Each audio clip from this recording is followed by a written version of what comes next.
This next application I'll solve in two different ways. First, I'll solve using a percent equation, kind of like a direct translation. The second method, I'll use proportions. So if you learned solving by proportions, fast forward to where I solved this the second time. Make sure you read and reread this problem, and it comes down to the fact that 20% of the potential crop is $11,350. Let's translate this to a percent equation. So that would be 20% of means times, we'll let X be the potential crop because that's what we're looking for, is $11,350. I'll write down $11,350. Let's go ahead and write this as an equivalent decimal. That's 20 hundredths or 2/10.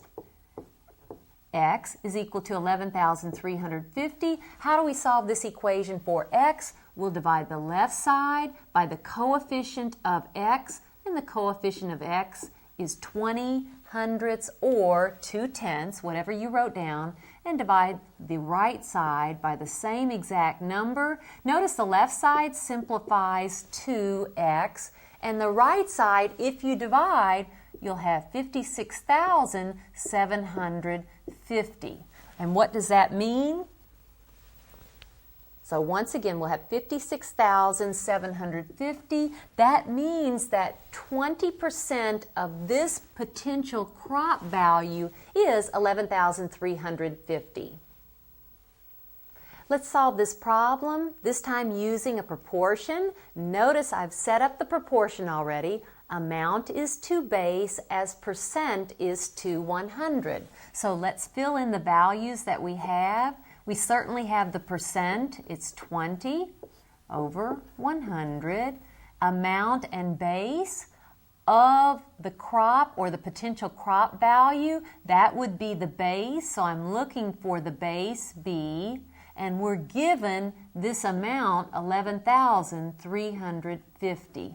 Normally, remember, base appears after the word of, and so now I have my proportion. To solve, let's cross multiply, and I have 20 times B, or 20B, is equal to this product. Let me write this number down, 11350, and multiplying by 100, I'll simply insert two more zeros, and now I can put in my commas. That's 1,135,000. To solve for B, I'll divide both sides by the coefficient of B, which is 20, and then B will be, now you need to go off to the side and divide, and if you do so, you'll have 56,750. What does that stand for? That is a dollar amount, and it does stand for the potential crop value. How can you check? Find 20% of this amount. It should be the 11,350.